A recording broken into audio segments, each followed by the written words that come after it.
നേരത്തെ യൂളേഴ്സ് ഇക്വേഷനൊക്കെ നമ്മൾ ഡിറൈവ് ചെയ്തു. അതിൻ്റെ കുറച്ച് പല ഡിഫറെൻറ്റ് കേസസിലുള്ള ഇക്വേഷൻസ് നമ്മൾ പറഞ്ഞിരുന്നു. ഇനി അതിൻ്റെ പ്രോബ്ലംസും ഒപ്പം റാങ്കൈൻസ് ഫോർമുല എന്ന് പറയുന്ന ഒരു ചെറിയ ഡെറിവേഷൻ നമ്മൾ ഈ ഒരു വീഡിയോയ്ക്കകത്ത് ഡിസ്കസ് ചെയ്യുക. അപ്പോൾ ഫസ്റ്റ് വൺ, നിങ്ങൾ ആ ഇക്വേഷൻസ് ഒക്കെ ജസ്റ്റ് ഒന്ന് നോക്കിയതിന് ശേഷം പ്രോബ്ലത്തിലേക്ക് വരണം. ഇതിൻ്റെ പ്രീവിയസ് വീഡിയോസ് കണ്ടിട്ട് ആ ഇക്വേഷൻസ് എന്തൊക്കെയാണെന്നുള്ളത് ജസ്റ്റ് ഒന്ന് നോക്കിയിട്ട് വന്നിട്ട് നമുക്ക് ഈ ഒരു പ്രോബ്ലം നിങ്ങൾ നോക്കുക. First, A pin ended aluminum column of circular cross section has outside diameter of 60 mm and length 2 meter. If the actual load applied is 14 kilonewton and critical load is twice the actual load, determine the necessary inside diameter to prevent failure by buckling. So ഇവിടെ ചോദിച്ചിട്ടുള്ളത്, കണ്ടുപിടിക്കാൻ പറഞ്ഞിട്ടുള്ളത് ഡയമീറ്ററാണ്, inside ഡയമീറ്ററാണ്. അപ്പോൾ നമ്മൾ diameter, outside ഡയമീറ്ററിനെ capital D എന്നും inside ഡയമീറ്ററിനെ small D എന്ന് നമ്മൾ denote ചെയ്യുന്നു. ഇവിടെ തന്നിട്ടുള്ള കാര്യങ്ങൾ, സോ പിൻ എൻഡഡ് ആണ്, രണ്ട് സൈഡ് സിംപ്ലി സപ്പോർട്ടഡ് ആയിട്ടുള്ള, രണ്ട് സൈഡ് പിൻ എൻഡഡ് ആയിട്ടുള്ള ഒരു അലൂമിനിയം കോളം സർക്കുലർ സെക്ഷൻ ആണുള്ളത്. 60 mm ആണ് അതിൻ്റെ ഡയമീറ്റർ, ലെങ്ത് 2 മീറ്റർ ആണെന്ന് പറഞ്ഞിട്ടുണ്ട്. അപ്പോൾ 40 കിലോന്യൂട്ടൺ ആണ് ക്രിട്ടിക്കൽ ലോഡ്. ആക്ച്വൽ ലോഡ് എന്ന് പറഞ്ഞാൽ അതിൻ്റെ ഡബിൾ ആണെന്ന് അവർ പറഞ്ഞിട്ടുണ്ട്. അപ്പോൾ നമുക്ക് തന്നിട്ടുള്ള കാര്യങ്ങളൊക്കെ നമ്മൾ ജസ്റ്റ് ഒന്ന് എഴുതി. സോ ആക്ച്വൽ ലോഡ് അല്ലെങ്കിൽ സേഫ് ലോഡ് എന്ന് പറയുന്നത് 40 കിലോന്യൂട്ടൺ ആണ് നമ്മൾ എഴുതി. ക്രിട്ടിക്കൽ ലോഡ് എന്ന് പറയുന്നത് 2 ഇൻറ്റു ആക്ച്വൽ ലോഡ് ക്വസ്റ്റ്യൻ തന്നിട്ടുണ്ട്. Is twice the actual load എന്ന് പറഞ്ഞിട്ടുണ്ട്. സോ 2 ഇൻറ്റു 14 എത്രയാണ്? 28 കിലോന്യൂട്ടൺ ആണ് നമ്മുടെ ആക്ച്വൽ ലോഡ് എന്ന് പറയുന്നത്. അപ്പോൾ നമുക്ക് കിട്ടി. ആദ്യം തന്നിട്ടുള്ള 14 എഴുതി, അടുത്ത ക്രിട്ടിക്കൽ ലോഡ് എന്ന് പറയുന്നത് ആക്ച്വൽ ലോഡ് ഇൻറ്റു 2, അപ്പോൾ 14 ഇൻറ്റു 2 28 കിട്ടി. സോ ഇനി നമുക്ക് അതിൻ്റെ എഫക്റ്റീവ് ലെങ്ത് LE ആണ്. എഫക്റ്റീവ് ലെങ്ത് എന്ന് പറയുന്നത് ഇവിടെ പറഞ്ഞിട്ടുണ്ട്, അതിൻ്റെ ലെങ്ത് ഈസ് 2 മീറ്റർ എന്ന് പറഞ്ഞിട്ടുണ്ട്. So L is equal to LE എന്ന് തന്നെ നമ്മൾ എടുക്കുന്നു. അതിൻ്റെ ലെങ്ത് തന്നിട്ടുള്ളത് 2 മീറ്റർ ആണെന്നുള്ളത് നമ്മൾ എഴുതി. ഓക്കെ, അപ്പോൾ നമുക്കറിയാം, നമ്മുടെ കഴിഞ്ഞ ക്ലാസ്സിൽ നമ്മൾ സോൾവ് ചെയ്ത, അല്ലെങ്കിൽ നമ്മൾ ഡിറൈവ് ചെയ്ത ഇക്വേഷൻ നമുക്കറിയാം. എന്താണ്? PCR, യൂളേഴ്സ് ഫോർമുല വെച്ച് നമ്മൾ എഴുതിയത് PCR is equal to pi square EI by LE square. I എന്ന് പറഞ്ഞാൽ മൊമെൻറ്റ് ഓഫ് ഇനേഷ്യ, മിനിമം മൊമെൻറ്റ് ഓഫ് ഇനേഷ്യയാണ്, I മിനിമം ആണ്. So pi square E into I minimum by LE square എന്ന് പറയുന്ന ഇക്വേഷനാണ്. അപ്പോൾ നമുക്ക് ക്രിട്ടിക്കൽ ലോഡ് എത്രയാണ് നമുക്കറിയാം. എത്രയാണ്? Critical Lord is 28 kilonewton. അപ്പോൾ PCR-ൻ്റെ ഇക്വേഷൻ്റെ അകത്തെ ക്രിട്ടിക്കൽ ലോഡ് നമുക്കറിയാം. PCR എന്ന് പറയുന്നത് 28 കിലോന്യൂട്ടൺ ആണ്. അതിനെ ന്യൂട്ടണിലേക്ക് കൺവേർട്ട് ചെയ്യണം. 28 into 10⁻³ newton is equal to pi square into E തന്നിട്ടുണ്ട് എത്രയാണ്? 70 ജിഗാന്യൂട്ടൺ പെർ മീറ്റർ സ്ക്വയർ ആണ്. സോ 70 ഇൻറ്റു 10⁹ നമുക്ക് കിട്ടി. 70 ഇൻറ്റു 10⁹. അടുത്ത I കിട്ടണം. ഒപ്പം L അറിയാം. LE എന്ന് പറയുന്നത് 2 സ്ക്വയർ. അപ്പം ഇതാണെന്ത്? മിനിമം മൊമെൻറ്റ് ഓഫ് ഇനേഷ്യ I എന്ന് പറയുന്നത്. For a circular section, circular hollow സെക്ഷനാണ്. അതുകൊണ്ട് തന്നെ അവിടുത്തെ മൊമെൻറ്റ് ഓഫ് ഇനേഷ്യ, മിനിമം മൊമെൻറ്റ് ഓഫ് ഇനേഷ്യയുടെ ഇക്വേഷൻ എന്ന് പറയുന്നത് pi D⁻⁴ minus D⁻⁴ divided by 64. Pi by 64 into D⁻⁴ minus D⁻⁴. നമ്മൾ നേരത്തെ മൊഡ്യൂൾസിലൊക്കെ ഡിസ്കസ് ചെയ്ത ഇക്വേഷനാണ്. സോ ആ ഇക്വേഷൻ എന്ത് ചെയ്യുക?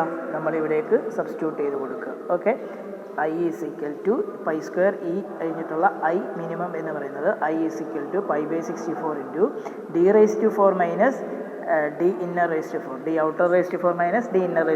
D ഔട്ടർ എന്ന് പറയുന്നത് എത്രയാണ് പറഞ്ഞിട്ടുള്ളത്? 60 mm എന്നാണ്. അപ്പം 0.06⁴ മൈനസ് D⁻ നമുക്കറിയത്തില്ല. D⁻ ആണെന്ത്? നമുക്ക് കണ്ടുപിടിക്കേണ്ട വാല്യൂ എന്ന് പറയുന്നത് D⁻ ആണ്. ഓക്കെ, അപ്പോൾ ഇതിൻ്റെ അകത്ത് അത്രയും ടേം മാത്രം ഒരു സൈഡിലിടുക. ഏത്? ഈ ഒരു ഭാഗം 0.06⁴ മൈനസ് D⁻⁴ മാത്രം ഒരു സൈഡിലിട്ടിട്ട് ബാക്കിയുള്ള ടേമുകൾ ഫുള്ളായിട്ട് എന്ത് ചെയ്യുക? ബാക്കി ഇത്രയും ടേമുകളും നെക്സ്റ്റ് ഒരു സൈഡിലേക്ക് മാറ്റുക. അതാണ് 0.06⁴ minus D⁻⁴ is equal to ബാക്കി വരുന്ന ടേംസിനെ ഒരുമിച്ച് നമ്മൾ എഴുതി അതിനെന്ത് ചെയ്തു? കാൽക്കുലേറ്ററിൽ സോൾവ് ചെയ്ത് കഴിഞ്ഞപ്പോൾ നമുക്ക് 3.3 ഇൻറ്റു 10⁻⁻6 എന്ന് കിട്ടും. ഓക്കെ, 3.3 ഇൻറ്റു 10⁻⁻6 എന്ന് നമുക്ക് കിട്ടും. അപ്പോൾ നമുക്ക് അത്രയും കിട്ടിക്കഴിഞ്ഞാൽ ഇതിൻ്റെ അകത്തുനിന്ന് ഈ ഒരു ടൈമിൻ്റെ അകത്തുനിന്ന് എന്ത് കിട്ടുക? D⁻⁴ മാത്രം ഒരു സൈഡിലിടുക. അതാണ് D⁻⁴ മാത്രം ഒരു സൈഡിലിടുക. അത്ര കിട്ടി കഴിയുമ്പം നമുക്ക് എന്ത് കിട്ടും? അതിൻ്റെ ആൻസർ എന്ന് പറയുന്നത് 9.66 ഇൻറ്റു 10⁻⁻6 എന്ന് കിട്ടും. 3.33 ഇൻറ്റു 10⁻⁻6 മൈനസ് എത്രയാണ്? 0.06⁴ കൂടെ ചെല്ലും. അപ്പം 9.66 ഇൻറ്റു 10⁻⁻6 എന്ന് കിട്ടും. സോ അതിൻ്റെ അകത്തുനിന്ന് d⁴ കിട്ടിക്കഴിഞ്ഞാൽ നമുക്ക് ഡയറക്റ്റ് d കിട്ടും. d⁴ കിട്ടിക്കഴിഞ്ഞാൽ അതിൻ്റെ d നമുക്ക് അതിൻ്റെ അകത്തുനിന്ന് കണ്ടുപിടിക്കാവുന്നതേ ഉള്ളൂ. എന്താണ് ഈ കിട്ടിയ 9.66 × 10⁻⁶ ⁴ ചെയ്ത് കഴിഞ്ഞാൽ നമുക്ക് d കിട്ടും. 0.0557 മീറ്റർ അല്ലെങ്കിൽ 55.7 mm എന്ന് കിട്ടും. സോ 55.7 മില്ലിമീറ്ററാണ് നമ്മുടെ ഇന്നർ ഡയമീറ്റർ. സോ ഇതാണ് ഒരു പ്രോബ്ലം. അപ്പോൾ പ്രോബ്ലം ചെയ്യുന്നത് മനസ്സിലായെന്ന് വിചാരിക്കുന്നു. നമ്മുടെ യൂലേഴ്സ് ഇക്വേഷൻ്റെ അകത്ത് π² EI/LE² എന്ന് പറയുന്ന ഇക്വേഷൻ ഡയറക്റ്റ് എടുക്കുക. P തന്നിട്ടുണ്ട്, π² അറിയാം, L അറിയാം, E അറിയാം, I മാത്രം എന്ത് ചെയ്യുക, സബ്സ്റ്റിറ്റ്യൂട്ട് ചെയ്ത് കൊടുക്കുക. അൺനോൺ ആയിട്ട് കിടക്കുന്നത് സ്മോൾ ഡയമീറ്റർ ആയിരിക്കും. അപ്പോൾ ഡയറക്റ്റ് ആൻസർ കിട്ടും. Another problem, a freely supported circular beam of a length 5 meter which subjected to a load of 80 Newton at the center gives a mid-span deflection of 10 mm. Determine the critical load when this beam is used as a strut with both its end pin jointed. രണ്ടും പിൻ jointed ആയിട്ടുള്ളൊരു കേസാണ് പറഞ്ഞിട്ടുള്ളത്. Freely supported circular ബീമാണ്, length 5 metre പറഞ്ഞിട്ടുണ്ട്. 80 Newton ആണ് ഇവിടുത്തെ load അവർ പറഞ്ഞിട്ടുള്ളത്. ആ ലോഡ് ആക്ട് ചെയ്യുന്നത് സെൻറ്ററിലാണ്. അപ്പോൾ ഇവിടെ ചോദിച്ചിട്ടുള്ള മിഡ് സ്പാൻ ഡിഫ്ലക്ഷൻ, സെൻറ്ററിലെ ഡിഫ്ലക്ഷൻ തന്നെയാണ് ചോദിച്ചിട്ടുള്ളത്. Deflection of 10 gives A mid span deflection of 10 mm തന്നിട്ടുണ്ട്. Determine the critical load when beam is used. Critical load PCR കണ്ടുപിടിക്കാനാണ് നമ്മളോട് ചോദിച്ചിട്ടുള്ളത്. ഓക്കെ, അപ്പോൾ നമുക്കറിയാം, നമ്മൾ ഇതിന് മുമ്പത്തെ മൊഡ്യൂളിലൊക്കെ നമ്മൾ ബെൻഡിങ് മൊമെൻറ്റിൻ്റെ ഒക്കെ ഇക്വേഷൻ പഠിച്ച സമയത്ത് പഠിച്ചിട്ടുണ്ടെന്നാണ്. ഒരു ഫ്രീലി സപ്പോർട്ടഡ് ബീമിൻ്റെ സെൻട്രൽ ഒരു ലോഡ് കൊടുക്കുകയാണെങ്കിൽ അവിടുത്തെ ഡിഫ്ലക്ഷൻ ഇക്വേഷൻ W⁴48 EI നേരത്തെ പ്രോബ്ലം ചെയ്തതാണ്. നിങ്ങൾക്ക് ഡൗട്ട് ഉണ്ടെങ്കിൽ നമ്മുടെ ഷിയർ ഫോഴ്സ് ബെൻഡിങ് മൊമെൻറ്റും ഒക്കെ വരച്ച ആ ഒരു മൊഡ്യൂളിൻ്റെ വീഡിയോസ് ഒന്നും കൂടെ നോക്കുക. അവിടെ ഫ്രീലി സപ്പോർട്ടഡ് ആയിട്ടുള്ള ബീമിൻ്റെ സിംപ്ലി സപ്പോർട്ടഡ് ആയിട്ടുള്ള ബീമിൻ്റെ സെൻറ്ററിൽ ഒരു ലോഡ് ആക്ട് ചെയ്യുകയാണെന്നുണ്ടെങ്കിൽ അവിടുത്തെ ഡിഫ്ലക്ഷൻ ഇക്വേഷൻ ഇതായിരുന്നു നമ്മൾ പഠിച്ചത്. W⁴ divided by 48 EI. W എന്ന് പറഞ്ഞാൽ ലോഡ്, L ലെങ്ത്, 48 EI. അപ്പോൾ നമുക്ക് ഡെൽറ്റ അല്ലെങ്കിൽ Y ഇത് എന്ത് വേണമെങ്കിലും ഡിനോട്ട് ചെയ്യാം. ഡെൽറ്റ എന്നോ Y എന്നോ നമുക്ക് ഡിനോട്ട് ചെയ്യാം ഈ ഒരു ഡിഫ്ലക്ഷനെ. അപ്പോൾ ആ ഡിഫ്ലക്ഷൻ തന്നിട്ടുണ്ട്. എത്രയാണ് ഡിഫ്ലക്ഷൻ? ഈസ് 10. ആ 10 എന്ത് ചെയ്യുക, ഇവിടേക്ക് സബ്സ്റ്റിറ്റ്യൂട്ട് ചെയ്യുക. 10 = W തന്നിട്ടുണ്ട്. എത്രയാണ്? 80 ഇൻറ്റു L 5 മീറ്റർ ആണ്. So 5 × 10⁻³ mm. 5 × 10⁻³ whole cube, L³ എന്നാണ്, whole cube divided by 48 × EI. Okay, അപ്പോൾ അത്രയും നമുക്ക് കിട്ടി. അപ്പോൾ അതിൻ്റെ അകത്തുനിന്ന് എന്ത് കണ്ടുപിടിക്കാം? EI നമുക്ക് കണ്ടുപിടിക്കാം. ഇതിൻ്റെ അകത്തുനിന്ന് നമുക്ക് അറിയാത്ത വാല്യൂ എന്ന് പറയുന്നത്, അൺനോൺ എന്ന് പറയുന്നത് ഏതാണ്? ഈ ഡിനോമിനേറ്ററിൽ കിടക്കുന്ന EI മാത്രമേ ഉള്ളൂ. അപ്പോൾ EI മാത്രം എന്ത് ചെയ്യുക, ഒരു സൈഡിലേക്ക് മാറ്റിയിടുക. അപ്പോൾ നമുക്ക് അതിൻ്റെ അകത്തുനിന്ന് എന്ത് കിട്ടും? EIയുടെ വാല്യൂ നമുക്ക് കിട്ടും. സോ EI = എന്ന് പറഞ്ഞ് നമുക്ക് കിട്ടും. ഓക്കെ, മനസ്സിലായെന്ന് വിചാരിക്കുന്നു. എന്താണ് ഒരു സിംപ്ലി സപ്പോർട്ടഡ് ബീമിൻ്റെ കേസിലുള്ള ഇക്വേഷൻ നമുക്കറിയാം. W⁴48 EI. അതിൻ്റെ അകത്ത് ഡെൽറ്റ അറിയാം, W അറിയാം, L³ അറിയാം. അതിൻ്റെ അകത്ത് EI മാത്രം അൺനോൺ ആയിട്ടുണ്ട്. ആ EIയുടെ വാല്യൂ ആണ് നമുക്കിവിടെ കിട്ടിയത്. സോൾവ് ചെയ്യുമ്പോൾ 20.83 × 10⁻⁹ Newton/mm² നമുക്ക് കിട്ടും. സോ EIയുടെ വാല്യൂ നമുക്കിവിടെ കിട്ടി. അപ്പം EIയുടെ വാല്യൂ നമുക്കിവിടെ കിട്ടിക്കഴിഞ്ഞാൽ നെക്സ്റ്റ് നമുക്കറിയാം എന്താണ് critical load PCR. According to Euler's equation PCR = π² EI/LE² എന്ന് പറയുന്ന ഇക്വേഷനാണ് നമ്മൾ യൂസ് ചെയ്യുന്നത്. π² EI/LE². സോ നമ്മൾ അതിൻ്റെ കേസസ് പഠിച്ചിട്ടുണ്ടായിരുന്നു. Both end pinned joint 4 cases ഞാൻ പഠിപ്പിച്ചായിരുന്നു അല്ലേ? ബോത്ത് എൻഡ് പിൻ വരുന്നത്, അതേപോലെ ഒരു എൻഡ് പിന്ന്, ഒരു എൻഡ് ഫിക്സ്ഡ്, ഒരു എൻഡ് ഫിക്സ്ഡ്, ഒരു എൻഡ് ഫ്രീ, അങ്ങനെയൊക്കെ പഠിച്ചിട്ട് 4 കേസസ് പഠിച്ചിരുന്നു. അപ്പോൾ ബോത്ത് എൻഡ് പിൻഡായിട്ട് വരുന്ന കേസിൽ എഫക്റ്റീവ് ലെങ്ത് എന്ന് പറയുന്നതും സെയിം ആയിരുന്നു അല്ലേ? അപ്പോൾ LA = L5 എന്ന് എടുക്കാം. നമുക്ക് ക്രിറ്റിക്കൽ ലോഡ് PCR = π² EI/LE² അകത്തെ ഡിനോമിനേറ്റർ നമുക്ക് കിട്ടി. എത്ര കിട്ടി? 5 × 10⁻³ കിട്ടി. ന്യൂമറേറ്ററിലെ വാല്യൂസ് എല്ലാം നമുക്കറിയാം. π² അറിയാം. EIയുടെ വാല്യൂ നമുക്ക് ഓൾറെഡി കിട്ടി. എത്ര? 20.83 കിട്ടി. സോ ആ വാല്യൂസ് ഓരോന്ന് നമ്മൾ സബ്സ്റ്റിറ്റ്യൂട്ട് ചെയ്ത് കൊടുത്തു. So π² EI 20.83 × 10⁻⁹ divided by L എന്ന് പറയുന്നത് 5 × 10⁻³ the whole square, LE². So answer എത്ര കിട്ടും? 8.223 kN എന്നൊരു വാല്യൂ നമുക്ക് കിട്ടും. ഇതൊരു സിമ്പിൾ പ്രോബ്ലമാണ്. ഓക്കെ, സോ നെക്സ്റ്റ് ഒരു പ്രോബ്ലത്തിലേക്ക് നമുക്ക് കിടക്കാം. സോ ഇത്തരം പ്രോബ്ലംസ് ഒക്കെ ഇമ്പോർട്ടൻ്റ് ആണ്. And I section joints 450 mm, 250 mm and 15 mm. So പറഞ്ഞിട്ടുള്ളത് ഐ സെക്ഷൻ്റെ ടോട്ടൽ ലെങ്ത് 6 മീറ്റർ ആണ്. സോ ഐ സെക്ഷൻ്റെ അതിൻ്റെ അകത്ത് തന്നെ അവർ മാർക്ക് ചെയ്തിട്ടുണ്ട് 250 വിഡ്ത്ത് വരുന്നുണ്ട്. അതുപോലെ ഈ ടോട്ടൽ ആ ഒരു ഹൈറ്റ് എന്ന് പറയുന്നത് 450 mm ആണെന്ന് പറഞ്ഞിട്ടുണ്ട്. 15 mm ആണ് അതിൻ്റെ സെക്ഷൻ തിക്നെസ്. ടോട്ടൽ ലെങ്ത് എന്ന് പറയുന്നത് 6 ആണെന്ന് പറഞ്ഞിട്ടുണ്ട്. Which is used as a column with both end hinge. What is Euler's crippling load for the column? ഇവിടെയും ചോദിച്ചിട്ടുള്ളത് ക്രിപ്ലിംഗ് ലോഡ് PCR കണ്ടുപിടിക്കാനാണ്. Take Young's modulus for the joins as 200 GPa. Joint എന്നാണ്, joist എന്ന് എഴുതിയേക്കുന്നത്, joint എന്ന് വായിക്കുന്നത് 200 GPa. So given data തന്നിട്ടുള്ള കാര്യങ്ങൾ ഓരോന്നും നമ്മളൊന്ന് എടുത്തെഴുതുക. നമുക്ക് തന്നിട്ടുള്ളത് ഈ തന്നിട്ടുണ്ട്, അതുപോലെ എന്ത് ചെയ്യാം, അതിൻ്റെ സെക്ഷൻ്റെ ഡയമെൻഷൻസ് തന്നിട്ടുണ്ട്. അപ്പോൾ നമുക്കിവിടെ യൂളേഴ്സ് ഇക്വേഷൻ വെച്ച് നമുക്ക് കണ്ടുപിടിക്കാം. ഇക്വേഷൻ എന്താണ്? PCR ഈസ് ഈക്വൽ ടു എന്താണ് നമ്മുടെ ഇക്വേഷൻ? നമുക്ക് നേരത്തെ അറിയാം, ഇതിന് മുമ്പ് നമ്മൾ ചെയ്തതാണ്. π² EI/L² എന്ന് പറയുന്ന equation. PCR is equal to π² EI/L² അല്ലെങ്കിൽ LE² എന്ന് പറയുന്ന ഇക്വേഷൻ വെച്ചിട്ടാണ് നമ്മൾ ചെയ്യുന്നത്. So PCR is equal to π² EI/LE².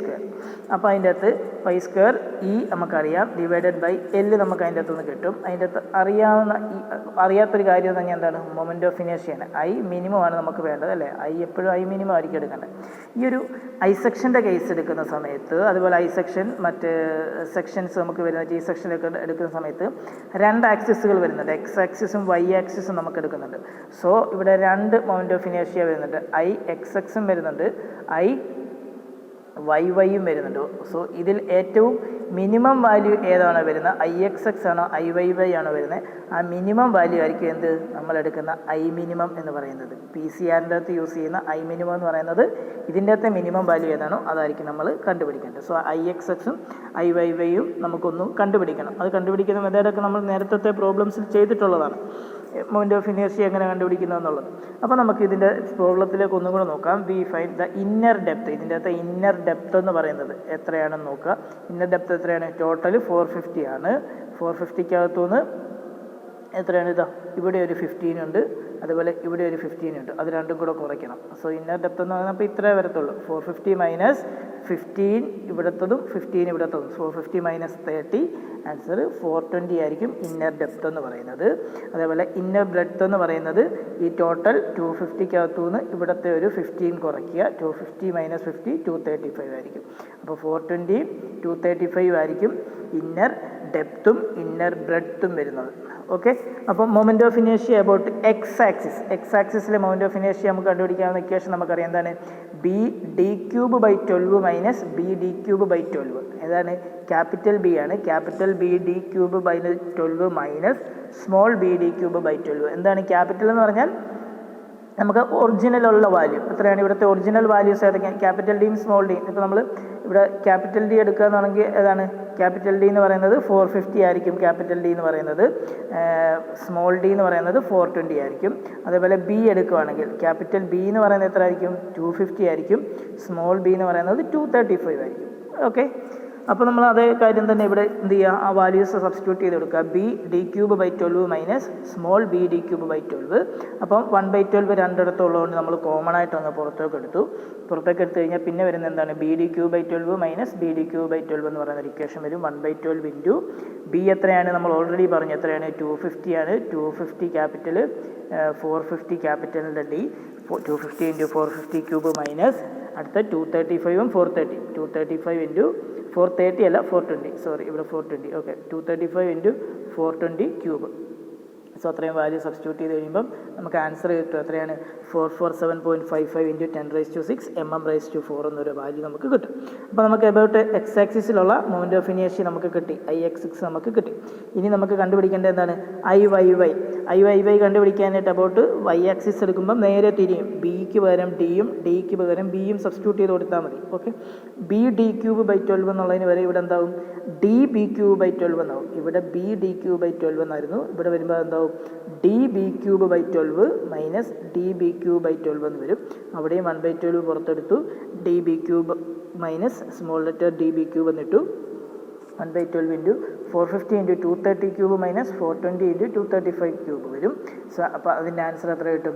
137.71 into 10⁻⁻6 എന്ന് കിട്ടി. അപ്പോൾ IXXും കിട്ടി, IYYയും കിട്ടി. ഇനി നമ്മൾ IXXിൻ്റെ വാല്യൂ എത്ര കിട്ടിയത്? 447 ഇൻറ്റു 10⁻6, ഇവിടെ 137 ഇൻറ്റു 10⁻6 വരുന്നുണ്ട്. ഓക്കെ, ഈ രണ്ട് വാല്യൂസൂടെ കമ്പയർ ചെയ്യുമ്പോൾ നമുക്ക് മനസ്സിലാവും ഏതായിരിക്കും ചെറിയ വാല്യൂ.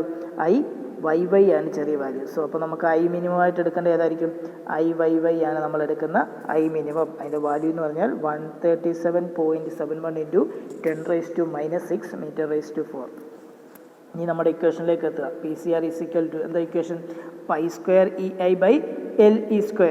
ഓക്കെ, അപ്പോൾ π²EI/LE²ൻ്റെ വാല്യൂ സബ്സ്റ്റിറ്റ്യൂട്ട് ചെയ്ത് കൊടുക്കുന്നു. π² ഇൻറ്റു ഈ എത്രയാണ്? 200 ഇൻറ്റു 10⁻6. നമ്മൾ ഓൾറെഡി ഇവിടെ തന്നിട്ടുണ്ട്. എത്രയാണ്? 200 ഇൻറ്റു 10⁻6 ആണ് ഈയുടെ വാല്യൂ എന്ന് നമുക്ക് പറഞ്ഞിട്ടുണ്ട്. സോ 200 ഇൻറ്റു 10⁻6 ഇൻറ്റു I നമ്മളിപ്പോൾ എടുത്ത വാല്യൂ ഏതാ? 137. ഈ വാല്യൂ ഇങ്ങോട്ട് സബ്സ്റ്റിറ്റ്യൂട്ട് ചെയ്യുക. സോ 137 ഇൻറ്റു 10⁻6 ഡിവൈഡഡ് ബൈ എല്ലിൻ്റെ വാല്യൂ ലെങ്ത് തന്നിട്ടുണ്ട് 6 എന്ന്, 6². സോ ആൻസർ എത്ര കിട്ടും?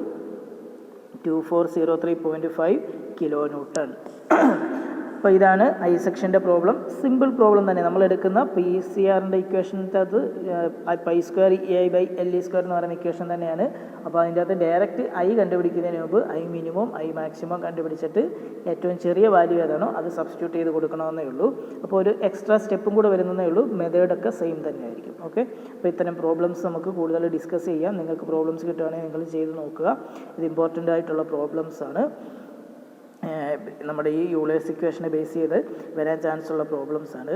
സോ യൂളേഴ്സ് ഇക്വേഷൻ കഴിഞ്ഞാൽ നെക്സ്റ്റ് ഈ ടോപ്പിക്ക് ഈ മൊഡ്യൂളിൽ നമുക്ക് ഡിസ്കസ് ചെയ്യാൻ പറ്റുന്ന നെക്സ്റ്റ് ഒരു ഇമ്പോർട്ടൻറ്റ് ടോപ്പിക് എന്ന് പറഞ്ഞാൽ റാങ്കൈൻസ് ഫോർമുലയാണ്. Rankine's crippling load for a column എന്നാണ് അതിൻ്റെ ഡെറിവേഷൻ ചോദിച്ചിട്ടുള്ളത്. ഇത് 2 വട്ടം ചോദിച്ചിട്ടുള്ള പ്രീവിയസ് ക്വസ്റ്റ്യൻ ആണ്. Derive the formula for Rankine's crippling load for a column എന്ന് പറഞ്ഞിട്ടൊരു ക്വസ്റ്റ്യൻ ചോദിച്ചിട്ടുണ്ട്. സോ റാങ്കൈൻസ് ഫോർമുലയുടെ ബേസിക് ഫോം എന്ന് പറയുന്നത് 1/P is equal to 1/PD plus 1/PCR. 1/P is equal to 1/PD plus 1/PCR. അപ്പോൾ എന്താണ് P എന്ന് പറഞ്ഞാൽ ക്രിപ്ലിംഗ് ലോഡിനെയാണ് P എന്ന് പറയുന്നത്. 1/Pയുടെ ഡിനോമിനേറ്ററിലെ P എന്ന് പറഞ്ഞാൽ ക്രിപ്ലിംഗ് ലോഡാണ്. PD 1/PDക്കകത്തെ PD എന്ന് പറഞ്ഞാൽ ഡയറക്റ്റ് ക്രഷിംഗ് ലോഡാണ്. ഡയറക്റ്റ് ക്രഷിംഗ് ലോഡാണ് 1/PDക്കകത്തെ PD എന്ന് പറഞ്ഞാൽ direct crushing load. So crushing load എന്ന് പറഞ്ഞാൽ crushing stress into area, σD into area. ചില ടെക്സ്റ്റിലൊക്കെ FD ഇൻറ്റു A എന്നും കാണാറുണ്ട്. സോ നമ്മൾ പഠിച്ചിട്ടുള്ള സ്ട്രെസ്സിന് സിഗ്മ ആയതുകൊണ്ട് ഇവിടെ സിഗ്മ തന്നെ ഇട്ട് നമ്മൾ പഠിക്കുന്നു. Direct crushing load PD is equal to σD into area. σD എന്ന് പറഞ്ഞാൽ ഡയറക്റ്റ് ക്രഷിംഗ് സ്ട്രെസ്. നെക്സ്റ്റ് 1/PCR-ൻ്റെ അകത്തെ PCR എന്ന് പറഞ്ഞാൽ നമ്മൾ പഠിച്ചിട്ടുള്ള യൂളേഴ്സ് ഫോർമുലയ്ക്കകത്തെ ബക്ലിംഗ് ലോഡാണ്. PCR is equal to π²EI/LE². I എന്ന് പറഞ്ഞാൽ minimum moment of inertia. Okay, അപ്പോൾ 1/P is equal to 1/PD plus 1/PCR എന്ന് പറയുന്നതാണ് ബേസിക് ഫോർമുല. ബേസിക് ഫോം എന്ന് പറയുന്നത് റാങ്കൈൻസ് ഫോർമുലയുടെ. അപ്പോൾ P എന്ന് പറഞ്ഞാൽ ആക്ച്വൽ ക്രിപ്ലിംഗ് ലോഡാണ്, PD ഡയറക്റ്റ് ക്രഷിംഗ് ലോഡാണ്, PCR എന്ന് പറഞ്ഞാൽ അക്കോർഡിംഗ് ടു നമ്മുടെ യൂളേഴ്സ് ഫോർമുല വെച്ചിട്ടുള്ള ബക്ലിംഗ് ലോഡാണ്. π²EI/LE². അപ്പോൾ നമ്മൾ ആ ഒരു ഇക്വേഷൻ്റെ അകത്തേക്ക് നമ്മൾ എന്ത് ചെയ്തു, അതിനെ നമ്മൾ ഒന്നും കൂടി ഒന്ന് സിംപ്ലിഫൈ ചെയ്യാൻ വേണ്ടിയിട്ട് അല്ലെങ്കിൽ ഒന്ന് മാറ്റി എഴുതാണ്. 1/P is equal to 1/PD plus 1/PCR എന്നുള്ളതിനെ ഇതിനെ നമുക്ക് എന്ത് ചെയ്യാം? ക്രോസ് മൾട്ടിപ്ലൈ ചെയ്യാം. ഇതിനെ PCR-നെ മുകളിലേക്കും PD-നെ ഇവിടേക്കും ഇടുക. അതേപോലെ ഡിനോമിനേറ്ററിൽ തമ്മിലും ക്രോസ് മൾട്ടിപ്ലൈ ചെയ്യുക. അപ്പോൾ എന്ത് ചെയ്തു? ന്യൂമറേറ്ററിൽ എന്ത് കിട്ടും? PCR. ഇത് മുകളിലേക്ക് പോകും. സോ PCR പ്ലസ് PD അല്ലെങ്കിൽ PD plus PCR divided by PD into PCR. PD plus PCR divided by PD into PCR എന്ന് കിട്ടി. സോ അതിൻ്റെ അകത്തുനിന്ന് നമ്മൾ ഈ PCR കൊണ്ട് എന്ത് ചെയ്യുക? അത്രയും നമ്മൾ ചെയ്ത് നിർത്തി. അത്രയും ചെയ്ത് നിർത്തുന്നത് എന്താണ്? 1/Pയുടെ വാല്യൂ ആണ് നമുക്ക് കിട്ടിയത്. 1/P കിട്ടി. നെക്സ്റ്റ് നമുക്ക് P കിട്ടണം. അപ്പോൾ ഇതിനെ എന്ത് ചെയ്യുക? നേരെ റെസിപ്രോക്കൽ എടുക്കുക. അപ്പം PD plus PCR by PD into PCR എന്നുള്ളത് നേരെ റെസിപ്രോക്കൽ തിരിഞ്ഞ് വരും. അപ്പോൾ PD ഇൻറ്റു PCR ന്യൂമറേറ്ററിൽ വരും, PD പ്ലസ് PCR ഡിനോമിനേറ്ററിൽ വരും. ഓക്കെ, 1/P ആണ് ഇത്. അപ്പോൾ നമുക്ക് അതിൻ്റെ അകത്തൊന്ന് P കിട്ടണമെങ്കിൽ അതിൻ്റെ നേരെ റെസിപ്രോക്കൽ എടുക്കുക. So PD into PCR divided by PD plus PCR എന്ന് കിട്ടി. ഇനി ഇതിൻ്റെ അകത്ത് എന്ത് ചെയ്യുക? PCR കൊണ്ട് ത്രൂ ഔട്ട് നമ്മളൊന്ന് ഡിവൈഡ് ചെയ്യുക. PCR കൊണ്ട് ന്യൂമറേറ്റർ ഡിവൈഡ് ചെയ്ത് കഴിയുമ്പോൾ PD into PCR by PCR കട്ടായിപ്പോവും. സോ ന്യൂമറേറ്ററിൽ PD മാത്രം വരും. ഡിനോമിനേറ്ററിലെ ആദ്യത്തെ ടേമിനെ ഡിവൈഡ് ചെയ്യുമ്പോൾ എന്ത് കിട്ടും? P D by P C R എന്ന് കിട്ടും. ന്യൂമറേറ്ററിലെ രണ്ടാമത്തെ term P C R by P C R ചെയ്യുമ്പോൾ എന്ത് കിട്ടും? പി സി ആറും പി സി ആറുടെ കട്ടായിട്ട് 1 എന്ന് കിട്ടും. സോ ഫൈനൽ എന്ത് കിട്ടും? P is equal to P D divided by 1 plus P D by P C R എന്ന് കിട്ടും. P D divided by 1 plus P D by P C R എന്ന് നമുക്ക് കിട്ടും. So P is equal to, അപ്പോൾ നമുക്ക് ഇതിൻ്റെ അകത്ത് അറിയാവുന്ന കാര്യങ്ങൾ, ഒന്നാമത് പി ഡിയുടെ വാല്യൂ എന്തുവാ? സിഗ്മ ഡി ഇൻറ്റു ഏരിയ അല്ലേ?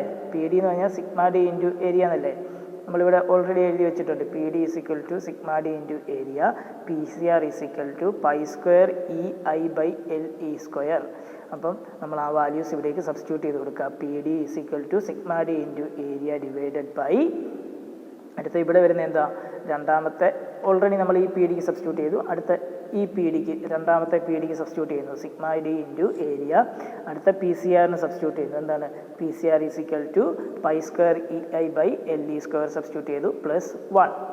ഇനി നമുക്ക് moment of inertia, minimum moment of inertia A is equal to, A അല്ല I is equal to A into K square. K എന്ന് പറഞ്ഞാൽ റേഡിയസ് ഓഫ് ഗൈറേഷൻ ആണ്, എ എന്ന് പറഞ്ഞാൽ ഏരിയ ആണ്, ഐ എന്ന് പറഞ്ഞാൽ മൊമെൻറ്റ് ഓഫ് ഇനേർഷ്യ ആണ്. I is equal to A into K square നമുക്ക് എഴുതാം. അപ്പം പൈ സ്ക്വയർ ഇ കഴിഞ്ഞിട്ടൊരു ഐ വരുന്നുണ്ട്. ഐക്ക് വരെ നമുക്ക് എന്ത് കൊടുക്കാം? എ കെ സ്ക്വയർ നമുക്ക് എഴുതാം. അപ്പോൾ ഒന്നും കൂടെ ആ ഫോമുല ഒന്നുകൂടെ നമ്മൾ എഴുതുന്നു. Sigma D into A divided by 1 plus sigma D into A. ഈ ന്യൂമറേറ്ററിലേക്ക് ഈ കിടക്കുന്ന എൽ ഇ എന്ന് പറയുന്നത് എന്ത് ചെയ്യും? നമ്മൾ ഇവിടുന്ന് നേരെ ന്യൂമറേറ്ററിലേക്ക് വിടും. ന്യൂമറേറ്ററിലേക്ക് വരുമ്പം sigma D into A into L E square divided by pi square E into ഐക്ക് പകരം എ കെ സ്ക്വയർ എന്നും കൂടെ നമ്മൾ സബ്സ്റ്റിറ്റ്യൂട്ട് ചെയ്ത് കൊടുത്തു. ഐക്ക് പകരം എ കെ സ്ക്വയർ കിട്ടി. ഓക്കെ, അപ്പോൾ നമുക്ക് ഡൗട്ട് തോന്നരുത്. ഇത്രയും വരെ ചെയ്ത് നിർത്തി. ഇത്രയും ചെയ്ത് കഴിഞ്ഞപ്പം നമുക്കിവിടെ എന്താണ്? ഒരു എയും കൂടി ഉണ്ട്. അത് രണ്ടും കട്ടായിപ്പോവും. ന്യൂമറേറ്ററിൽ മാറ്റമൊന്നുമില്ല, അത് അതേപോലെ തന്നെ എഴുതി. Sigma D into A next 1 plus ഇതിൻ്റെ അകത്ത് sigma D into sigma D divided by pi square E എന്ന് പറയുന്ന time. Sigma D divided by pi square E, ഇത്രയും ടൈമിനെ നമുക്ക് എന്ത് എഴുതി? നമ്മൾ ആൽഫ എന്ന് എഴുതി. Sigma D divided by pi square ഇക്ക് വരെ ആൽഫ എന്ന് എഴുതി. അതാണ് ഇവിടെ എഴുതിയ ആൽഫ. ബാക്കി വരുന്ന എന്തുണ്ട്? L square by K square ഉണ്ട്. So L by K the whole square എന്ന് നമ്മൾ അതിനെയും കൂടെ എഴുതി. അപ്പോൾ ഇതാണ് നമ്മുടെ റാങ്കൈൻസ് ഫോമുല. റാങ്കൈൻസ് ഫോമുല എന്ന് പറഞ്ഞാൽ P is equal to sigma D into A all divided by 1 plus alpha into L by K the whole square അല്ലെങ്കിൽ L E by K the whole square. Okay, ഇതാണ് Rankine's formula. Important ആണ്. Rankine's ഫോമുലയുടെ problems നമുക്ക് അടുത്ത ക്ലാസ്സിൽ discuss ചെയ്യാം. ഈ derivation വളരെ ഇമ്പോർട്ടൻ്റ് ആണ്. 2 തവണ പ്രീവിയസ് യൂണിവേഴ്സിറ്റി ചോദിച്ചിട്ടുള്ള ക്വസ്റ്റ്യൻ ആണ്. So P is equal to sigma D into A. Sigma D എന്ന് പറഞ്ഞാൽ stress, direct stress into area divided by 1 plus alpha into L E by K the whole square. Alpha എന്ന് പറഞ്ഞാൽ sigma D divided by pi square E. അപ്പോൾ problem ചെയ്യാനും വരും, ഡെറിവേഷനും വരും. Important ആണ്. So ബാക്കി കാര്യങ്ങൾ നെക്സ്റ്റ് വീഡിയോയിൽ ഡിസ്കസ് ചെയ്യാം. ഈ ഡെറിവേഷൻസ് നിങ്ങൾ പഠിക്കണം. ഓക്കെ.